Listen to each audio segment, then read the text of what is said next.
আজকে আমার আলোচনার বিষয় হচ্ছে পুরো মহল্লার যত মানুষ নিজেদেরকে মুসলমান দাবি করে এই প্রত্যেকটা মানুষ কিভাবে নামাজি হতে পারে।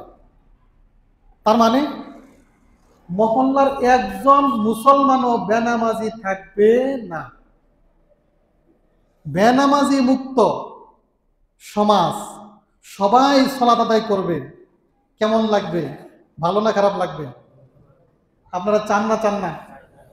আজকে আলোচনার বিষয় হচ্ছে বেনামাজি মুক্ত সমাজ কিভাবে গঠন করা যায়। বেনামাজি মুক্ত সমাজ গঠনের কর্মসূচি। ডাক্তারের ঘরে, অর্থাৎ ডাক্তার এমবিবিএস ডাক্তারের যে সন্তান, ওই সন্তান যদি এমবিবিএস পাস না করে সে কি ডাক্তার হবে না হবে না? উত্তর দিতে হবে। হবে? ইঞ্জিনিয়ার এর ছেলে যদি ইঞ্জিনিয়ারিং না পড়ে, ইঞ্জিনিয়ারিং পাস না করে, ওই ছেলেকে কি ইঞ্জিনিয়ার হিসাবে সরকার চাকরি দিবে? দিবে না। তাহলে মুসলমানের ঘরে একটা সন্তান জন্ম দিলে সে যদি কাজে কর্মে মুসলমান না হয়, মৌলবীর ছেলে হোক, আলেমের ছেলে হোক, হাজী সাহেবের ছেলে হোক, কিন্তু ব্যক্তিগতভাবে যদি সে মুসলিম না হয়, তাকে মুসলিম বলা যাবে? যাবে? যাবে না। অর্থাৎ বাবা মা 14 গোষ্ঠী মুসলমান হলেও আমাকে আপনাকে মুসলমান হইতে হবে আমাদের কর্মের ভিত্তিতে। আল্লাহ তাবারক ওয়া তাআলা কোরআনুল কারীমের সূরা আত-তাওবার 11 নম্বর আয়াতের মধ্যে বলে দিয়েছেন আপনি কর্মে কিভাবে মুসলমান হবেন, নামে নয়, কাজে কর্মে মুসলমান হইতে গেলে কি কি করতে হবে আল্লাহ রাব্বুল আলামিন বলে দিয়েছেন। একজন মুসলমান হইতে গেলে 3টা কাজ করতে হয়। বলেন কয়টা? 3টা কাজ করতে হয়। নাম্বার 1 ফাইন তাবু, নাম্বার 2 ওয়া আকামুস সালাহ, নাম্বার 3 ওয়া আতাউস যাকাত। 1 নাম্বার শিরক মুক্ত, ভেজাল মুক্ত 100% আল্লাহর প্রতি ঈমান আনতে হবে। 1 নাম্বার খালেস ঈমান। নাম্বার 2 আকামুস সালাহ, 1 ওয়াক্ত নয়, 2 ওয়াক্ত নয়, শুধু জুমার সালাত নয়, শুধু ঈদের সালাত নয়, 5 ওয়াক্ত সালাত টু দা পয়েন্টে আদায় করতে হবে। নাম্বার 2। নাম্বার 3 আপনি যদি এমন সম্পদের মালিক হন যেই সম্পদের মধ্যে যাকাতের নেসাব পরিমাণ মাল আছে, তবে আপনাকে তার যাকাত দিতে হবে। এই 3টা কাজ যদি আপনি করেন, আমার আল্লাহ রাব্বুল আলামিন বলেন ফাইখওয়ানুকুম ফিদ্দিন, ও মুসলমানরা শুনে রাখো, এই 3 কাজ যে করবে তারা হচ্ছে তোমাদের দ্বীনি ভাই, তারা হচ্ছে মুসলমান। তাহলে মুসলমান হইতে গেলে কাজ কয়টা? 3টা। গুনাহগুলোর মধ্যে এক একটা গুনাহের এক একটা পরিণাম আছে। যেমন কিছু কিছু গুনাহ আছে সগীরা গুনাহ। আপনার মসজিদে উঠার কথা কোন পা দিয়ে? ডান পা দিয়ে উঠে গেলেন বাম পা দিয়ে ভুলে, এটা সগীরা গুনাহ। আপনার ওযু করতে সময় ভুলে গেলেন, বিসমিল্লাহ বলেন নাই, আপনি এরকম ধরনের ছোট ছোট গুনাহগুলোকে কি বলা হয়? সগীরা গুনাহ। তৎক্ষণাৎ মনে পড়লো, আক্ষেপ করলাম, আল্লাহ মাফ করে দিও, অথবা পরবর্তী ওয়াক্ত সালাত সঠিকভাবে আদায় করে যদি তওবা করে 1 ওয়াক্ত আরেক ওয়াক্তের মাঝের সগীরা গুনাহ আল্লাহ তাআলা এই 2 ওয়াক্ত সালাতের কারণে মাফ করে দেয়। আরেক ধরনের গুনাহ হচ্ছে কাবিরা গুনাহ। কাবিরা মানে বড় গুনাহ। কেউ একজন জিনা করে বসলো, ব্যভিচার করে বসলো, এটা কবিরা গুনাহ। এই কবিরা গুনাহ করলে তাকে অবশ্যই অবশ্যই খাঁটি মনে ইখলাসের সাথে তাওবা করতে হবে এবং ইসলামিক শরীয়তে তার যে শাস্তি, সেই শাস্তি মাথা পেতে নিতে হবে। তাতে আল্লাহ রাব্বুল আলামিন এই তওবার কারণে তার এই কবিরা গুনাহ ক্ষমা করে দিতে পারে। আর যদি ক্ষমা আল্লাহ নাও করে, কবিরা গুনাহ করলে সে জাহান্নামী হবে। জাহান্নাম ভোগ করার পরে একদিন না একদিন তার ইমানের কারণে, সে যদি ইমান তার থাকে, 5 ওয়াক্ত সালাত যদি আদায় করে, সে যদি তার যাকাত যদি হয়ে থাকে, যাকাত যদি দিয়ে থাকে, তাহলে অবশ্যই অবশ্যই একদিন না একদিন সে জান্নাতে যাবেই। হত্যা করলো কেউ কাউকে, এটা কবিরা গুনাহ। তওবা করলে আল্লাহ ক্ষমা করে দিতে পারেন। আল্লাহ যদি বলেন যে না, তোকে শাস্তি দিব, কিন্তু এই ব্যক্তির যদি ঈমান থাকে, এই ব্যক্তির যদি 5 ওয়াক্ত সালাত ঠিক থাকে, এই ব্যক্তি যদি যাকাত ফরজ হলে যাকাত দিয়ে থাকে, তো এই হত্যার কারণে হয়তোবা তাকে জাহান্নাম ভোগ করতে হবে, কিন্তু এগুলো কবিরা গুনাহ। একদিন না একদিন তার ক্ষমা হবে, একদিন না একদিন জাহান্নামের পুরা শেষে আল্লাহ রাব্বুল আলামিন তাকে জান্নাতে দিবেনই। তাহলে কবিরা গুনার শাস্তি আছে, কিন্তু কবিরা গুনাহগার কাফের না। কবিরা গুনাহগার কাফের না। একদিন না একদিন সে কিভাবে জান্নাত পাবে? যদি তার কি থাকে? ঈমান থাকে, যদি তার 5 ওয়াক্ত সালাত থাকে, যদি সে যাকাত দিয়ে থাকে। কথা বুঝছেন না বুঝেন নাই? কিন্তু 5 ওয়াক্ত সালাত আদায় করেন নাই, ইচ্ছাকৃতভাবে সালাত ছেড়ে দিয়েছেন, আলস্য করে সালাত ছেড়ে দিয়েছেন, 5 ওয়াক্ত সালাত অনবরত ছেড়ে দিয়েছেন, বাড়িতে বসে বসে সালাত ছেড়ে দিয়েছেন, চাষটলে বসে আছেন, আযান হয়ে গেছে, আল্লাহ রাব্বুল আলামিন মুয়াজ্জিনের মাধ্যমে ডাক দিচ্ছেন, আল্লাহর ডাকে সাড়া না দিয়ে আপনি চাষটলে বসে বসে গল্প করছেন, অনবরত এক ওয়াক্তের পরে আরেক ওয়াক্ত সালাত আপনি ছেড়ে দিচ্ছেন, শুধু সালাত ছেড়েই দিচ্ছেন, চলে যাচ্ছে, আপনার মনে কোনো আক্ষেপ নাই। আপনি এই ক্ষেত্রে সালাত ছেড়ে দেওয়ার কারণে কবিরা গুনাহ করেন নাই, এই ক্ষেত্রে আপনি কুফরি করেছেন। আপনি সালাত নিয়মিত ছেড়ে দেওয়ার কারণে আপনি কুফরি করেছেন। সুতরাং এই গুনার কারণে আপনাকে চিরস্থায়ী জাহান্নামী হতে হবে। তাহলে বলুন, জিনা ব্যভিচার বেশি মারাত্মক না সালাত ছেড়ে দেওয়া মারাত্মক? মানুষকে হত্যা করা বেশি মারাত্মক না সালাত ছেড়ে দেওয়া বেশি মারাত্মক? 5 ওয়াক্ত সালাত আদায় করে ঈমান মজবুত, হঠাৎ করে কোনো কারণে জিনা ব্যভিচার করে ফেলেছে, যদি সরকার থাকে এই ব্যভিচারীকে ধরে শাস্তি দিবে। বিবাহিত জিনাকারী হলে, বিবাহিত ব্যভিচার হলে, তাহলে তাকে পাথর মেরে মেরে মেরে মেরে হত্যা করবে। পাথর মেরে মেরে হত্যা করা হলে হয়তো বা এই বিচারের কারণে আল্লাহ রাব্বুল আলামিন তার এই ব্যভিচারের গুনাহকে ক্ষমা করে দিয়ে তাকে জান্নাতি করে দিবেন। কোন ব্যক্তি যদি কোনো ব্যক্তিকে হত্যা করে, এই হত্যার কারণে ওয়ামাইয়াকতুল মুমিনাম মুতাআম্মিদান, কোন ব্যক্তি যদি কোনো মুমিনকে ইচ্ছাকৃতভাবে হত্যা করে, ফাজাযাউহু জাহান্নাম, হত্যাকারীকে আল্লাহ রাব্বুল আলামিন জাহান্নামে প্রবেশ করাবেন। খালিদান ফিহা, দীর্ঘস্থায়ী হবে তার জাহান্নামবাস। ওয়ামাইয়াকতুল মুমিনাম মুতাআম্মিদান ফাজাযাউহু জাহান্নাম খালিদান ফিহা ওয়া গাদিবাল্লাহু আলাইহি ওয়া লা'নাহু, আল্লাহ রাব্বুল আলামিন ওই ব্যক্তির উপর রাগান্বিত থাকবেন, ওই ব্যক্তির উপর অভিশাপ বর্ষণ করবেন। ওয়া আ'আদ্না লাহু আযাবান আযীমা, জাহান্নামের মধ্যে অনবরত শাস্তি প্রদান করবেন। কিন্তু তারপরেও এই ব্যভিচারীর গুনাহ কবিরা গুনাহ, এই হত্যাকারীর গুনাহ কবিরা গুনাহ, জাহান্নাম ভোগ করা শেষ হলে আল্লাহ রাব্বুল আলামিন তার ঈমানের বদৌলতে সে যে 5 ওয়াক্ত সালাত আদায় করত, এই মুসলিম পরিচয়ের কারণে একদিন না একদিন এই জিনাকারী, এই খুনি, তাদেরকে মাফ করে দিয়ে আল্লাহ জান্নাতে দিবেন। কিন্তু বেনামাজি ব্যক্তি যে ইচ্ছাকৃত অনবরত সালাত ত্যাগ করে, এরকম ব্যক্তি চিরজীবন চিরস্থায়ী জাহান্নামে পড়বেন, কোনোদিন জান্নাতে দেওয়া হবে না। বুঝতে পারতেছেন? কিন্তু আমাদের সমাজে, আমাদের দেশে নামাজ ত্যাগ করা আমরা বেশি মারাত্মক মনে করি না ব্যভিচার করা মারাত্মক মনে করি? বলেন, মানুষ হত্যা করা মারাত্মক মনে করি না নামাজ ত্যাগ করাকে মারাত্মক মনে করি? মানুষ হত্যাকে আমরা মারাত্মক মনে করি, এটা কবিরা গুনাহ। আর নামাজ ত্যাগ করা কুফরি। জিনা ব্যভিচার করা কবিরা গুনাহ, নামাজ ত্যাগ করা কুফরি। বলতে পারেন নামাজ ত্যাগ করা কুফরি, নামাজ ছেড়ে দেওয়া কুফরি, কোথায় পেলেন? তাহলে একটু বুঝাই বলি, শুনেন। ইসলামের যত বিধান আছে, কোন বিধান আপনি যদি পালন না করেন কুফরি হয় না, ঈমান যায় না।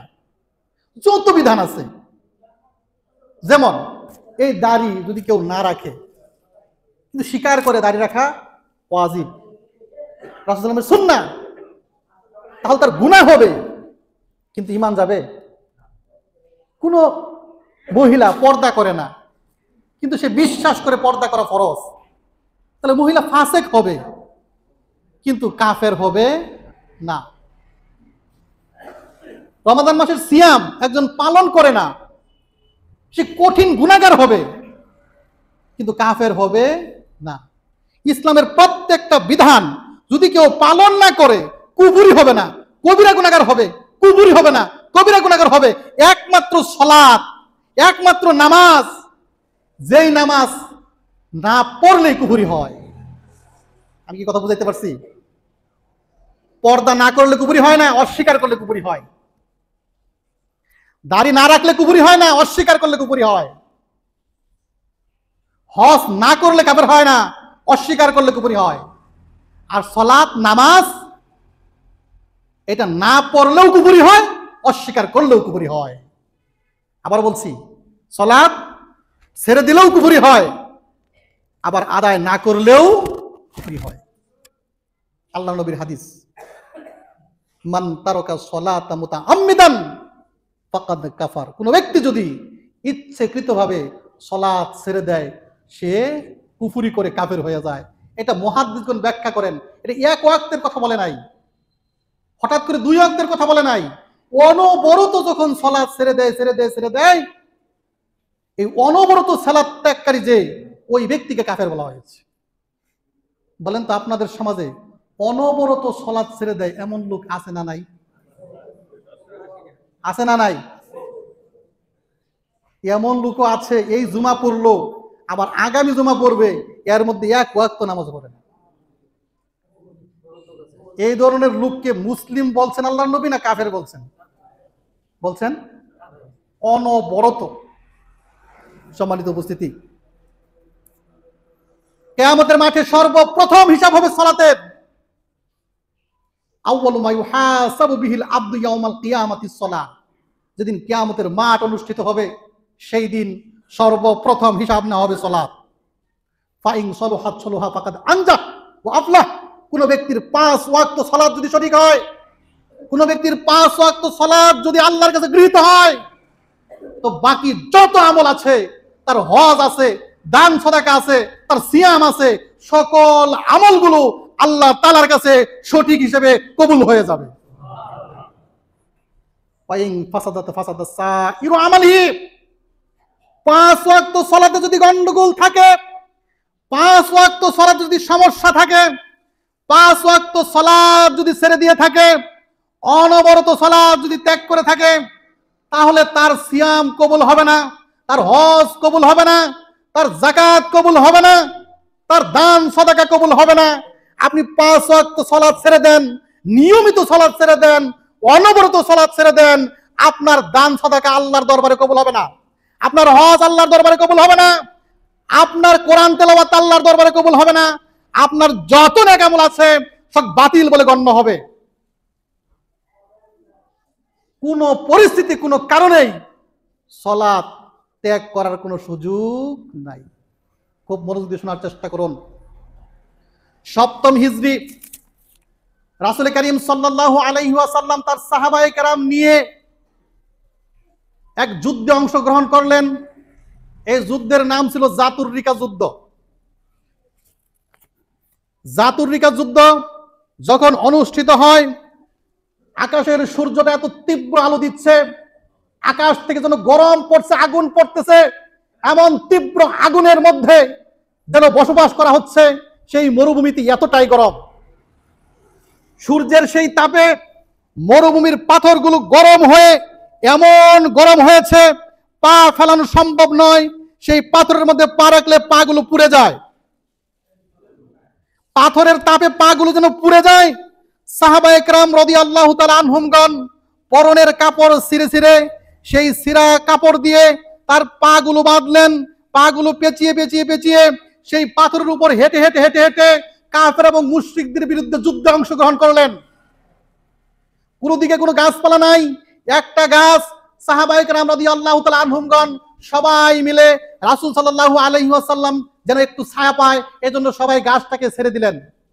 কোন কোন সাহাবী, সহিহ বুখারী অন্যান্য হাদিসের কিতাবে বর্ণনায় আসছে, কোন কোন জায়গায় দুই একটা গাছ থাকলেও সাহাবায়ে কেরাম খুঁজে খুঁজে একটু ছায়া নেওয়ার চেষ্টা করেছেন, ওনাকে সজাগ করে দেন। ঘুমানোর কোনো সুযোগ নাই, কোনো সুযোগ নাই ঘুমানোর।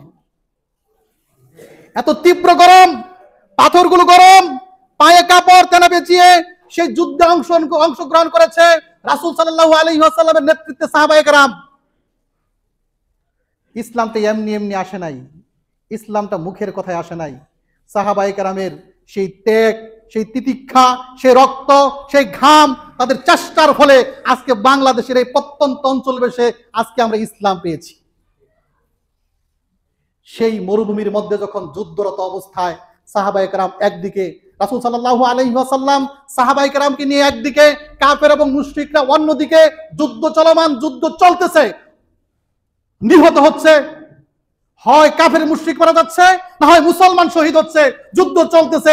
এমত অবস্থায় সলাতের ওয়াক্ত হয়ে গেল, সলাতের ওয়াক্ত হয়ে গেল, সলাত আদায় করতে হবে। কিন্তু মুসলমানরা কিসে আছে? বসে আছে, ঘুমিয়ে আছে, চাষটলে আছে, বাজারে বসে আছে, কৃষিকাজ করতেছে, না জিহাদ করতেছে? সলাতের ওয়াক্ত হয়ে গেছে, আবার এত গরম, পাথরগুলো গরম। এমত অবস্থায় আল্লাহ রাব্বুল আলামিন কোরআনুল কারীমের সূরা আল বাকারার 238 নম্বর আয়াত, এরপরে 239 নম্বর আয়াতে, 239 নম্বর আয়াতে আর 238 নম্বর আয়াতে বললেন, হাফিজু আলা সলাওয়াতি ওয়াস সালাতিল উসতা। হাফিজু আলা সলাওয়াত, হে রাসূল আপনি আপনার সঙ্গীদেরকে নিয়ে সালাত সংরক্ষণ করেন, সালাতের হেফাজত করেন, সালাত আদায় করেন। ফাইন খিফতুম ফারিজালান আও রুকবানা। লক্ষ্য করে দেখুন, কাফের এবং মুশরিকরা তখন জানে এখন সালাতের ওয়াক্ত হয়ে গেছে। মুহাম্মদ সাল্লাল্লাহু আলাইহি ওয়াসাল্লাম তার সাহাবায়ে কেরাম নিয়ে সালাতে দাঁড়াবে, আর যেই না সালাতে দাঁড়াবে, যখনই সে নামাজে দাঁড়াবে, ঠিক তখন তাদেরকে সমূলে আমরা ধ্বংস করব। প্ল্যানিং কার? কাফের মুশরিকের।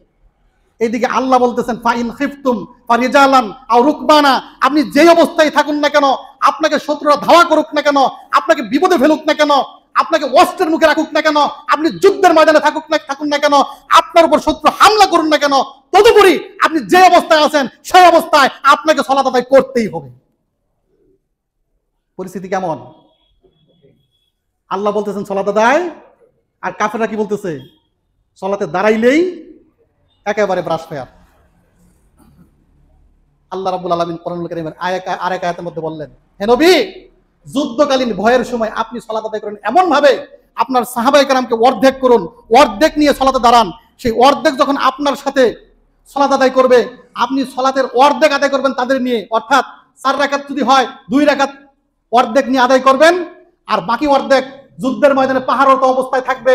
আবার এই অর্ধেক একাকী নামাজ শেষ করে চলে যাবে, ওই অর্ধেক নিয়ে বাকি 2 রাকাত আদায় করবেন। এভাবে হলেও আপনাকে সালাত আদায় করতেই হবে। সালাত আদায় রাসূল সাল্লাল্লাহু আলাইহি ওয়াসাল্লাম ঠিক সেইভাবেই সাহাবায়ে কেরামকে 2 ভাগ করে সালাত আদায় করলেন। যুদ্ধকালীন সালাত আদায়ের 6টা প্রক্রিয়া আছে, আমি একটা বললাম। সালাত ছেড়ে দিছে না পড়ছে? বলেন, ছেড়ে দিছে না পড়ছে? তো যুদ্ধের ময়দানেও সালাত আদায় করতে হয়। আর আপনার বাড়িতে যদি বিয়ে শাদী হয় তাই সালাত ছেড়ে দেন? দেন না? একটু কৃষিকাজের ঝামেলা থাকলে 3 ওয়াক্ত একসাথে। মা বোনেরা কখনো কখনো সারাদিনের সালাত এশার নামাজের পরে পড়ে। রাসূল সাল্লাল্লাহু আলাইহি ওয়াসাল্লাম সাহাবায়ে কেরাম যদি জিহাদের ময়দানে সালাত আদায় করতে হয়, ও মুসলমান জেনে রাখো, ও মুসলমান শুনে রাখো, ও মুসলমান মনে রাখো, মুসলিম দাবি করতে হলে, নিজেকে মুসলিম বলতে হলে কোনো অভিযোগ, কোনো অনুযোগ, কোন ধরনের সালসুতা তোমার গ্রহণযোগ্য হবে না। কিসের তোমার দোকানের অভিযোগ, কিসের ব্যবসার অভিযোগ, কিসের কৃষিকাজের অভিযোগ, কিসের তোমার ঘুমের অভিযোগ? কোন অভিযোগ আল্লাহর দরবারে গ্রহণযোগ্য হবে না, জিহাদই যেখানে গ্রহণযোগ্য হয় নাই। রাসূল সাল্লাল্লাহু আলাইহি ওয়াসাল্লাম সাহাবায়ে কেরাম কি ব্যক্তিগত কাজ করছে না জিহাদ করছে? বলেন, ব্যক্তিগত কাজ করছে না জিহাদ করছে? জিহাদও তো একটি ইবাদত, কিন্তু আল্লাহ কি ছাড় দিছে? বলেন, ছাড় দিছে? আমার কথা কি বুঝতেছেন? আল্লাহ কিন্তু ছাড় কেন দেয় নাই? জিহাদরত অবস্থায় সলাতে দাঁড়াতে হলো, জিহাদরত অবস্থায় সলাত আদায় করতে হলো, কেন আদায় করতে হলো এটা বুঝতে হলে মুসলিম শরীফের হাদিস জাবের রাদিয়াল্লাহু তাআলা আনহু বর্ণনা করেন। তিনি বলেন, রাসূল সাল্লাল্লাহু আলাইহি ওয়াসাল্লাম বলেন, ইন্না বাইনার রাজুল ওয়া বাইনা শিরকাল কুফর তারকুস সালাহ। রাসূল সাল্লাল্লাহু আলাইহি ওয়াসাল্লাম বলেন, ওই যে আমাদের সাথে যারা যুদ্ধ করতেছে ওই ইহুদি এবং খ্রিস্টান মুশরিক, আর এই যে আমরা মুসলমান, এই দুইয়ের মধ্যে পার্থক্য হচ্ছে আমরা সালাত আদায় করি, তারা সালাত আদায় করে না, তারা সালাত আদায় করে না, আমরা সালাত আদায় করি। এই সালাত হচ্ছে পার্থক্য। ফামান তারাকাহা ফাকাদ কাফার। তুমি যদি 5 ওয়াক্ত সালাত সঠিকভাবে আদায় করো, তুমি এই দলে। 5 ওয়াক্ত সালাত যদি তুমি ছেড়ে দাও, তুমি ওই দলে। 5 ওয়াক্ত সালাত ওই দল এবং এই দলের মধ্যে পার্থক্য। 5 ওয়াক্ত সালাত আদায় করলে আমি মুসলিম, আদায় না করলে তুমি কাফের। আজকে যদি জিহাদরত অবস্থায় 5 ওয়াক্ত সালাতের মধ্যে যদি গন্ডগোল হয়, সালাত যদি ছেড়ে দেয়, মুসলিমের পরিচয় থাকে না। কিসের জিহাদ? জিহাদ কার মধ্যে হবে? কথা কি বুঝাইতে পারছি? জিহাদ হয় কার মধ্যে? কাফেরে কাফেরে যুদ্ধ হয়? বলেন, কাফেরে কাফেরে জিহাদ হয়? মুসলিমে জিহাদ হয় না মুসলিম কাফেরে জিহাদ হয়? আল্লাহ রাসূল বলতেছেন, আগে সালাত আদায় করতে হবে, সালাত আদায়ের মাধ্যমে পরিচয় দিতে হবে আমরা মুসলিম, ওরা কাফের, তারপরে না জিহাদ ফরজ হবে আমাদের এবং তাদের মধ্যে। ও মুসলমান, তুমি কুরবানি দাও, কুরবানি তো মুসলমানের। 5 ওয়াক্ত সালাত তুমি আদায় করো না, তোমার কিসের কুরবানি? তোমার যদি জিহাদি ফরজ না থাকে, কিসের তোমার কুরবানি? 5 ওয়াক্ত সালাত তুমি আদায় করো না, তোমার অন্য কোন ইবাদতের কোনো মূল্য নাই, কোন ইবাদত গ্রহণযোগ্য হবে না যেখানে জিহাদি গ্রহণযোগ্য হয় না। তাহলে বোঝা গেল, জিহাদের ময়দানেও যদি সালাত আদায় করতে হয়, তাহলে যে কোনো পরিস্থিতিতে সালাত আদায় করতে হবে। বাড়িতে থাকেন সালাত আদায় করতে হবে, গাড়িতে থাকেন সালাত আদায় করতে হবে, সফরে থাকেন সালাত আদায় করতে হবে, বাজারে থাকেন সালাত আদায় করতে হবে, কাপড় থাকলেও সালাত আদায় করতে হবে, কাপড় না থাকলেও সালাত আদায় করতে হবে, পানি থাকলেও সালাত আদায় করতে হবে, পানি না থাকলে তায়াম্মুম করে সালাত আদায় করতে হবে। সালাত আদায় না করার কোনো সুযোগ নাই যদি আপনি নিজেকে মুসলিম বলে থাকেন। আমি কি বুঝাইতে পারছি কিনা? এবার বলুন, আপনারাই বলুন, সালাত 5 ওয়াক্ত সালাত অনবরত ছেড়ে দিলে সে কি মুসলিম থাকে না কাফের হয়ে যায়? বলেন, বুঝে শুনে বলছেন? এবার আমরা চাই আমাদের সমাজের যারা সদস্য থাকবে, প্রত্যেকটা লোক মুসলমান থাকবে না কাফের থাকবে? হিন্দুকে নিয়ে সমাজ করবেন, খ্রিস্টানকে নিয়ে করবেন, কাফেরকে নিয়ে করবেন, বেনামাজিকে নিয়ে করবেন? বেনামাজিকে নিয়ে? আর অনেক মসজিদের সভাপতি বেনামাজি। যদি ওই রকম হয় তাহলে নামাজিটা বাদ দেওয়া উচিত। কথা বুঝছেন না? বুঝেন নাই? তো আমরা ওইটা চাই না যে বেনামাজি বাদ, বরং বেনামাজি যারা আছে তারা যেন নামাজি হয়ে যায়। বলেন আমিন। আমি সংক্ষেপ সময়ে ওই গড়ি দেখতেছি অনেকক্ষণ যাবত, 1:45 বাজে। এটা কি ঠিক গড়ি না ভুল গড়ি? আচ্ছা আচ্ছা আচ্ছা। সমাজের যত বেনামাজি আছে, সমাজের যত বেনামাজি আছে, ছোট বড়, ব্যবসায়ী, কৃষক, ইঞ্জিনিয়ার যা আছে, সকল বেনামাজি নামাজি হয়ে যাক। আপনারা চান তো? কে কে চান? ইনশাআল্লাহ হাত তুলে দেখি। আল্লাহ তাআলা কবুল করুন, বলেন আমিন। এখন আসেন, সকল বেনামাজি নামাজি হবে 3টা জিনিস মানলে। কয়টা জিনিস? 3টা জিনিস মানবেন? তাহলে আমি বর্ণনা করি ইনশাআল্লাহ সংক্ষেপ সময়ের মধ্যে। 3টা জিনিস মানলে সকল বেনামাজি নামাজি হবে, 2 দিন আগে আর পরে। তার মানে শুধু কি বেনামাজিদের কাজ না নামাজিদের কাজ আছে? নামাজিদের কাজটাই বেশি। বেনামাজি খালি দেখবে আর নামাজ পড়বে। 1 নম্বর কর্মসূচি পারিবারিক, 2 নম্বর কর্মসূচি সামাজিক, 3 নম্বর কর্মসূচি রাষ্ট্রীয়। 1 নম্বর কর্মসূচি পারিবারিক। আজকের বিষয়ই হইল বেনামাজি মুক্ত সমাজ গঠনের কর্মসূচি। 1 নম্বর কর্মসূচি পারিবারিক। পরিবার মানে কি? বাবা মা ছেলে মেয়ে, এই নিয়ে পরিবার। আমি আপনাকে বলছি, আপনি যদি কোনো সন্তানের পিতা হয়ে থাকেন, আপনার যদি ছেলে মেয়ে থেকে থাকে, আল্লাহর তরফ থেকে ওই ছেলে মেয়ে আপনার উপর একটি বিশেষ দান এবং অনুগ্রহ। আপনাকে আল্লাহ রাব্বুল আলামিন একটি সন্তান দিয়েছেন, সন্তান দেওয়ার সাথে সাথে আল্লাহ রাব্বুল আলামিন আপনার উপর একটা দায়িত্ব দিয়ে দিয়েছেন, আপনার উপর একটা জিম্মাদারি দিয়ে দিয়েছেন। আপনার সন্তান জন্মগ্রহণের পর এই সন্তান যখন ধীরে ধীরে ধীরে ধীরে একটু বড় হলো, 2 বছর 3 বছর 4 বছর বয়স হলো, আপনার সন্তান আপনাকে দেখে আপনি সকাল ভোর হলেই বিছানা থেকে উঠে পড়েন এবং আজান হলেই আপনি পরিষ্কার পরিচ্ছন্ন হয়ে নামাজের জন্য মসজিদে যান। আপনার সন্তান আপনাকে দেখে ওযু করা শুরু করে দেয়, যদিও তার উপর নামাজ তখনো ফরজ হয় নাই। আপনার সন্তান আপনাকে দেখে সে রুকুতে যায়, সেজদাতে যায়। আপনার সন্তান আপনাকে দেখে আল্লাহু আকবার বাবা বলে, বলে না? বলে না? প্রথম শিক্ষাটা আপনার কাছ থেকে আসে। আল্লাহ নবী সাল্লাল্লাহু আলাইহি ওয়াসাল্লাম বলছেন, পিতাকে উদ্দেশ্য করে বলেছেন যে তোমার সন্তানের বয়স যখন 7 বছর হয়, তোমার সন্তানের বয়স যখন 7 বছর হয়, তখন তোমাকে 5 বার 5টা দায়িত্ব দেওয়া হয়। পিতা তার সন্তানকে দৈনিক 5 বেলা 7 বছর বয়স হওয়ার সাথে সাথে ফজরের সময় বলবে, মা উঠো, বাবা উঠো, ফজরের সালাতের সময় হয়ে গেছে, সালাত আদায় করো। এই সন্তানের উপর কি সালাত ফরজ হয়েছে? বলেন ফরজ হয়েছে? ফরজ কিন্তু হয় নাই, কিন্তু আপনার উপর ফরজ হয়েছে তাকে নামাজের তাগিদ দেওয়া। আপনার সন্তানকে নামাজের তাগিদ দেওয়া আপনার উপর ফরজ হয়েছে, সন্তানের নামাজ আদায় করা এখনো ফরজ হয় নাই। আপনি সন্তানকে বলবেন, বাবা উঠো, ফজরের আজান হয়েছে, আল্লাহ ডাক দিয়েছে, সালাতে যেতে হবে। জোহরের সময় বলতে হবে, বাবা সালাত আদায় করো, মা সালাত আদায় করো। আসরের সময় বলতে হবে, মাগরিবে বলতে হবে, এশায় বলতে হবে। শোয়ার আগ দিয়ে বিবির কাছে খবর নিতে হবে, আমার পরিবারের পরিজন সবাই সালাত আদায় করেছে কিনা, তুমি করেছো কিনা। পিতা হিসেবে, সংসারের প্রধান হিসেবে আপনার উপরে এই দায়িত্ব দিয়েছেন আল্লাহ নবী মুহাম্মদ সাল্লাল্লাহু আলাইহি ওয়াসাল্লাম। আমি যদি প্রশ্ন করতে চাই, এখানে পিতা আছেন কে কে? হাত অনেক উঠবে না? যদি বলি প্রতিদিন 5 বেলা দায়িত্ব আদায় করেন না, হাত উঠবে? উঠবে? এই দায়িত্ব কে দিয়েছেন? আল্লাহর নবী বলেছেন। আল্লাহ নবী সাল্লাল্লাহু আলাইহি ওয়াসাল্লাম আরো বললেন, এই 7 থেকে 10 বছর পর্যন্ত আপনি শুধু বলবেন, সালাত আদায় যদি না করে আপনার কোনো ধমক দেওয়ার প্রয়োজন নাই, সালাত আদায় যদি না করে আপনার পিটনা দেওয়ার দরকার নাই, প্রহার করার দরকার নাই। আপনি শুধু এই 3 বছর এক শুধু তাগিদ করবেন, বাবা উঠো, মা উঠো, বাবা দাঁড়াও, মা দাঁড়াও, ওযু করো, সালাত আদায় করো। এই নির্দেশগুলো 5 বার দেওয়া আল্লাহ নবী আপনাকে আদেশ করেছেন।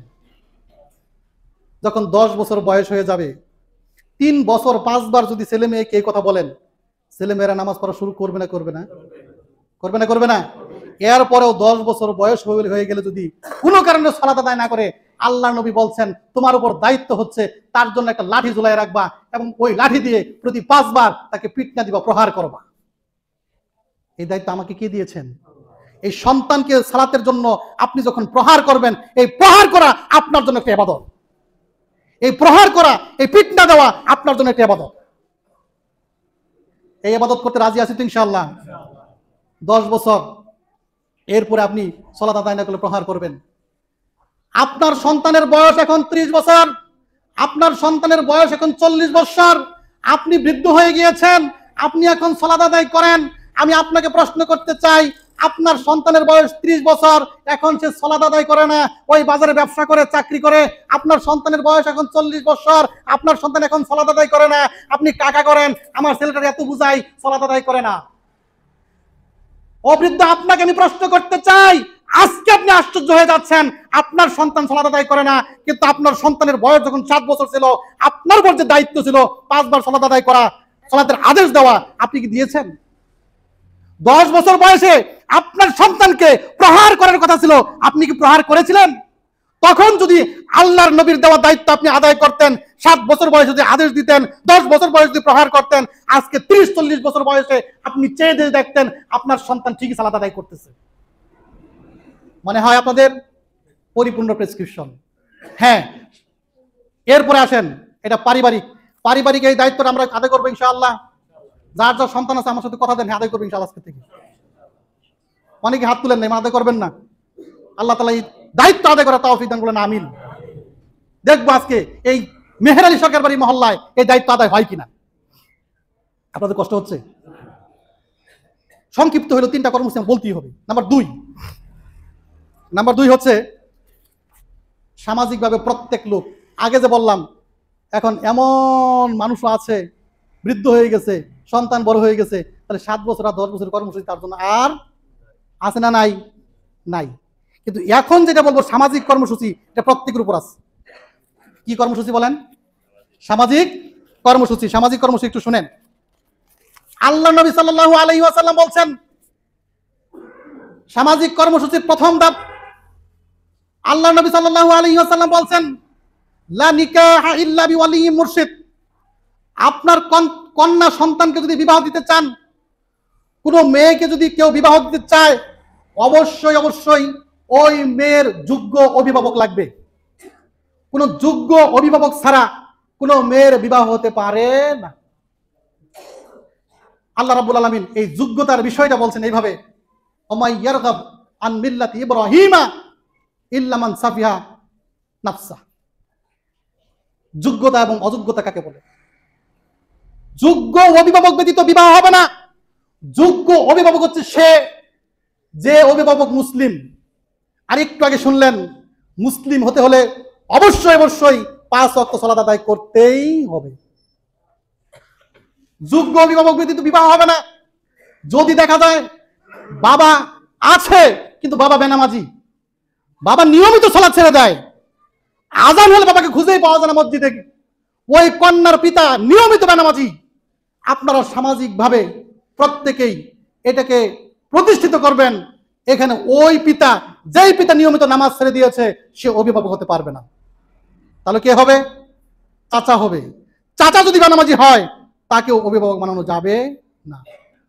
চাচা নাই, অন্য কোনো অভিভাবক পাওয়া গেল না, তাহলে সরকারের পক্ষ থেকে কমিশনার হোক আর যেই হোক, তারা অভিভাবক হবে। তবুও বেনামাজি অভিভাবক দেওয়া যাবে না। অবশ্যই আল্লাহ নবী বলছেন, যোগ্য অভিভাবক ব্যতীত লা নিকাহা ইল্লা বিওয়ালিয়্যিন মুরশিদ, যোগ্য অভিভাবক ব্যতীত বিবাহ হবে না। আপনারা সামাজিকভাবে নিশ্চয়তা দিবেন, হ্যাঁ, কোন মেয়ের যদি বিবাহ হয় তার অভিভাবক কে হবে? যদি পিতা হয়, আপনারা নিশ্চিত করবেন এই পিতা নামাজি না বেনামাজি। যদি বেনামাজি অভিভাবক হয়, বিবাহ বয়কট করবেন। এই বিবাহ আমরা নাই। কথা বুঝছেন না বুঝেন নাই? নাম্বার 2, উত্তরাধিকার। আপনার ছেলে 5 ওয়াক্ত সালাত আদায় করে না, বেনামাজি, নিয়মিত সালাত ছেড়ে দেয়, সুতরাং এই ছেলে মুসলিম নয়, সে তার বাবার সম্পত্তির উত্তরাধিকারী হবে না, ওয়ারিস হবে না, সে ওয়ারিস পাবে না, উত্তরাধিকার থেকে বঞ্চিত হবে যদি বেনামাজি হয়। নাম্বার 3, কোন নামাজি ছেলের সাথে বেনামাজি মেয়ের বিবাহ হতে পারে না। আবার বেনামাজি ছেলের সাথে নামাজি মেয়ের বিবাহ হবে না, নামাজি ছেলের সাথে বেনামাজি মেয়ের বিবাহ হবে না, বেনামাজি ছেলের সাথে নামাজি মেয়ের বিবাহ হবে না। বিবাহ হয়ে গেছে, ছেলেও নামাজি মেয়েও নামাজি, কোনো কারণে ছেলে নামাজ পড়া বাদ দিছে, তাহলে ওই ছেলের সাথে ওই মেয়ের বিবাহ বিচ্ছেদ হয়ে গেছে। বিবাহ বিচ্ছেদ, কোনো কারণে মেয়ে বেনামাজি হয়ে গেছে, ছেলে নামাজি, বিবাহ বিচ্ছেদ। এগুলো আপনারা সামাজিকভাবে নিশ্চিত করবেন। এবার আসেন, বেনামাজি শুধু কাফের নয়, বেনামাজি মুশরিক। কেমনে মুশরিক শুনে রাখুন। যখন ফজরের সালাত হলো, ফজরের আজান হলো, হাইয়া আলাস সালাহ, সালাতের জন্য আসো, মুয়াজ্জিন ডাক দিছে, কিন্তু ডাকটা মূলত কে দিয়েছে? আল্লাহ দিয়েছে। আল্লাহ কার মাধ্যমে দিয়েছে? মুয়াজ্জিনের মাধ্যমে দিয়েছে। এই ডাক কানে গিয়েছে। এখন যার কানে গিয়েছে তার মন বলতেছে যে একটু শীত বেশি, শুয়ে থাক, শীত বেশি, যাওয়া লাগবে না, শুয়ে থাক, নামাজ পড়া লাগবে না। আচ্ছা, 5 ওয়াক্ত নামাজ পড়ে, হঠাৎ করে ফজর এটা হতেই পারে, তাহলে সে কাফের হবে না, কিন্তু মুনাফিক হবে। কি হবে? কিন্তু জোহরেও সে বসে রয়েছে, আজান হয়ে গেল, মন বলতেছে কষ্ট করে কি দরকার, ওযু করে নামাজ পড়বি, বসে বসে চা খা আর গল্প কর। সে কি আল্লাহর কথার প্রাধান্য দিয়েছে না মনের কথার প্রাধান্য দিয়েছে? বলেন। আসরের সময় একই কাজ করলো, মাগরিবের সময় একই কাজ করলো, এশার সময় একই কাজ করলো, অনবরত একই কাজ করে সে তার মনকে ইলাহ বানিয়ে নিয়েছে। আল্লাহকে ইলাহ বানায় নাই। যে কথা ছিল লা ইলাহা ইল্লাল্লাহ, আল্লাহ ছাড়া কোনো মাবুদ নাই, আল্লাহ ছাড়া কোনো মাবুদ নাই, কিন্তু আল্লাহ ছাড়া সে মাবুদ বানিয়ে নিয়েছে কাকে? তার মনকে। বলতে পারেন হুজুর আপনার কথা মানি না, দলিল দেন। দলিল আছে সূরা জাসিয়ার 28 নম্বর আয়াত। আল্লাহ রাব্বুল আলামিন বলেন আফা রাআইতা মানে তাখাযা ইলাহু হাওয়াহু, হে নবী আপনি কি দেখেছেন ওই সমস্ত লোককে, আপনি কি দেখেছেন ওই ব্যক্তিকে যে আল্লাহর পরিবর্তে তার মনকে, আল্লাহর পরিবর্তে তার নফসকে, আল্লাহর পরিবর্তে তার খায়সাকে মাবুদ বানিয়ে নিয়েছে, ইলাহ বানিয়ে নিয়েছে। এই এরাই আল্লাহর পরিবর্তে তার মনকে, খায়সাতকে মাবুদ বানিয়ে নিয়েছে। অনবরত সালাত ত্যাগ করতে করতে করতে মানুষ মুসলিম থেকে মুশরিক হয়ে যায়। আর এমন বেনামাজি যেহেতু মুশরিক, কোরআনুল কারীমে আল্লাহ রাব্বুল আলামিন স্পষ্ট বলেছেন টাটকা বেনামাজি যারা নিয়মিত সালাত ত্যাগ করে, আপনারা যারা নামাজি আছেন তাদের জানাজা পড়বেন না, এটা আল্লাহ নিষেধ করেছে। বিস্তারিত বলার সময় নেই, সংক্ষেপ বলতেছি। দলিল আমার সব আছে, আপনি গেলে আসবেন কাছে কোনো সময়। কোন বেনামাজির জানাজায় কোন নামাজি শরীক হতে পারবে না, আল্লাহ নিষেধ করেছেন। কোন বেনামাজি লোক মারা গেলে তার কবরের পাশে দাঁড়িয়ে দোয়া করতে পারবে না, এই নিষেধ আল্লাহ করেছেন। কারণ সে কি? মুশরিক। কোন বেনামাজি লোক নিয়মিত বেনামাজি, একটা কথা বলছি না, নিয়মিত বেনামাজি 2, 3, 4, 5 সপ্তাহ পরে সালাত আদায় করে না, নিয়মিত বেনামাজি যারা, তারা যদি কোনো পশু জবাই করে সেই পশুর গোশত মুসলিমরা খাওয়া জায়েজ নয়। এরপরে যারা হজ করতে যায়, আল্লাহ তাআলা কোরআনুল কারীমে বলছেন ইয়া আইয়ুহাল্লাযিনা আমানু, হে ঈমানদারগণ জেনে রাখো, ইন্নামাল মুশরিকিনা নাজাস, তারা মুশরিক, তারা অপবিত্র, তারা যেন কোনোভাবেই মক্কার মসজিদুল হারামের ভিতরে না আসে, এর কাছে যেন তারা না আসে। আপনি হজ করতে যাবেন, আপনাকে 5 ওয়াক্ত সালাত আদায় করে আগে মুসলিম হতে হবে, তারপর আপনি ওই মক্কায় যাবেন, মদিনায় যাবেন, নচেত আল্লাহ তাআলা আপনাকে ওই মক্কায় প্রবেশ করতে নিষেধ করেছেন। সম্মানিত উপস্থিতি, এটা গেল কয় নম্বর কর্মসূচি বলেন? আপনাদের মনে নাই কয় নম্বর? 2 নম্বর। কি কর্মসূচি? সামাজিক। আগেটা কি গেছে? ভুলে গেছেন। আগেরটা পারিবারিক, এখনটা কি? 3 নম্বর রাষ্ট্রীয়। এখন রাষ্ট্রের ক্ষমতা কি আমাদের হাতে? রাষ্ট্রীয় কর্মসূচি শুধু বলে দেয় এক লাইনে। বেনামাজি লোক যখন নিয়মিত সালাত ত্যাগ করে, ইসলামিক রাষ্ট্র থাকলে সেই রাষ্ট্রপ্রধান ওই বেনামাজিকে ধরে এনে তার মৃত্যুদণ্ডের ব্যবস্থা করবেন। আপনি সামাজিক না রাষ্ট্রীয়?